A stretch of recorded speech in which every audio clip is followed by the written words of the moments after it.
What's going on? This is another video from Exotic Sports, a wrestling video this time. And it's going to be the top 5 worst WWE Intercontinental Champions of all time. This one, it wasn't hard to make because I already knew pretty much the basis of the people I wanted to be on there. Some of these might come as a surprise, and then I know at least one of them is not going to come as a surprise at all. So, go ahead and kick it off. Number 5, top 5 worst WWE Intercontinental Champions of all time. Ezekiel Jackson. I put Ezekiel Jackson on this list because,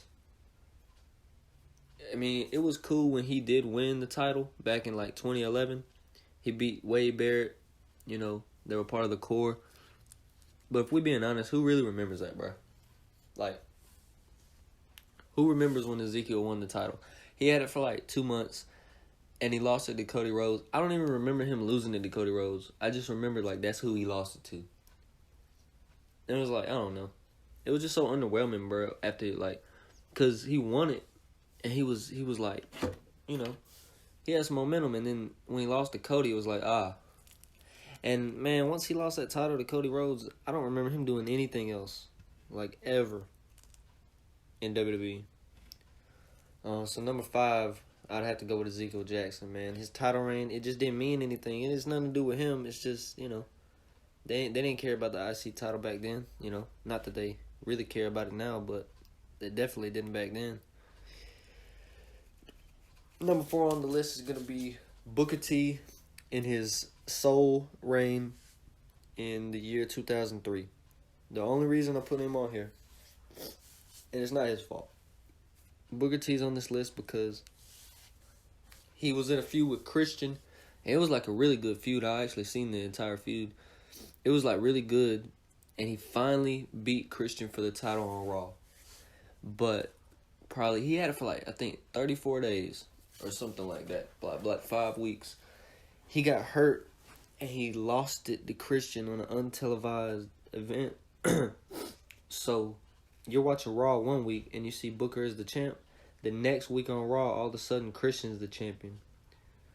You know, he's done won it back. And, you know, Booker, he just didn't do anything with the title. You know, he got hurt in the middle of his title run, and he had to vacate it, basically.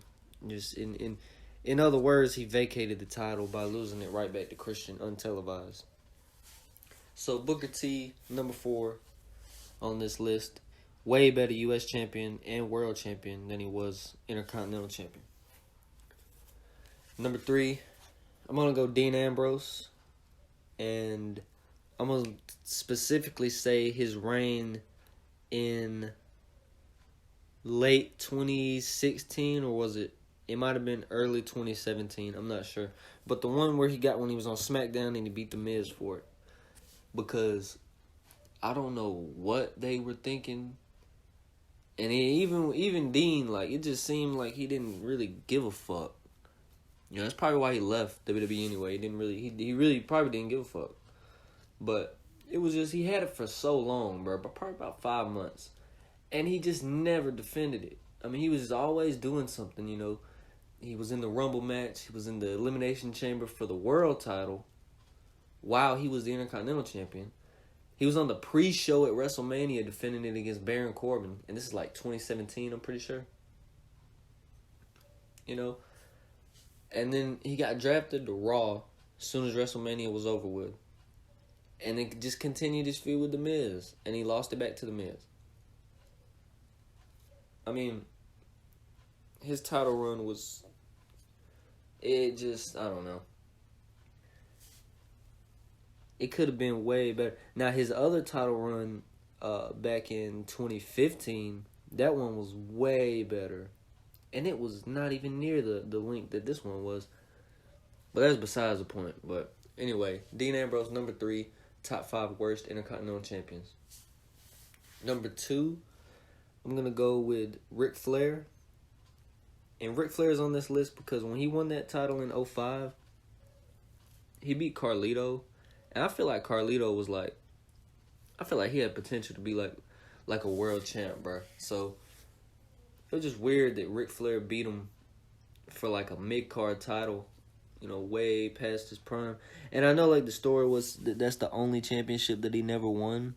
But come on, bro. He's Ric Flair. Does he really need to win that title? He's won the world title 16, 17 times, whatever it was. 16, yeah.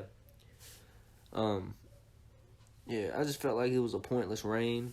And then he had a feud with Triple H that went on for a few months. I'm pretty sure not once was that title defended.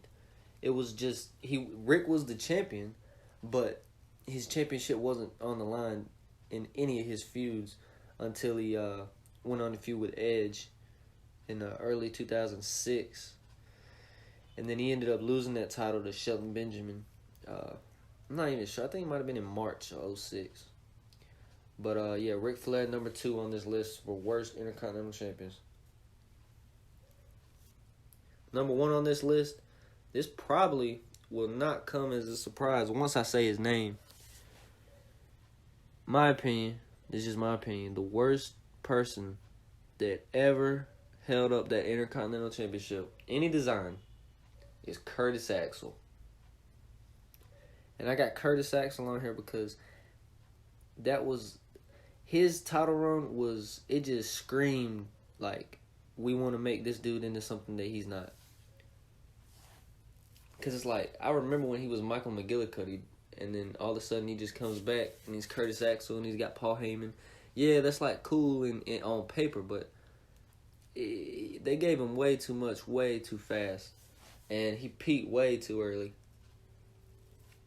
He fizzled out real soon after he won the Intercontinental title. He didn't do anything with that title, man. And I'm pretty sure he lost it to Big E in late 2013. And, as soon as he lost that title, where did he go? He went on the team with Ryback and Rybaxel. Rolling a blunt right now. That's why I sound like that. But, yeah, man. Curtis Axel's title run wasn't nothing special. It could have been given to somebody that could have used it. Like Fandango at the time. I remember he was pretty hot. You could have gave it to The Miz. He was always good with it. Could even given it to Barrett. Of course, Barrett, he was always raw with the Intercontinental title. So a lot of opportunities that were missed when Curtis was champ, man. So that's gonna conclude this list. Top 5 worst Intercontinental champions in WWE history. We got number 5 Ezekiel Jackson, number 4 Booker T, number 3 Dean Ambrose, number 2 Ric Flair, and number 1 Curtis Axel.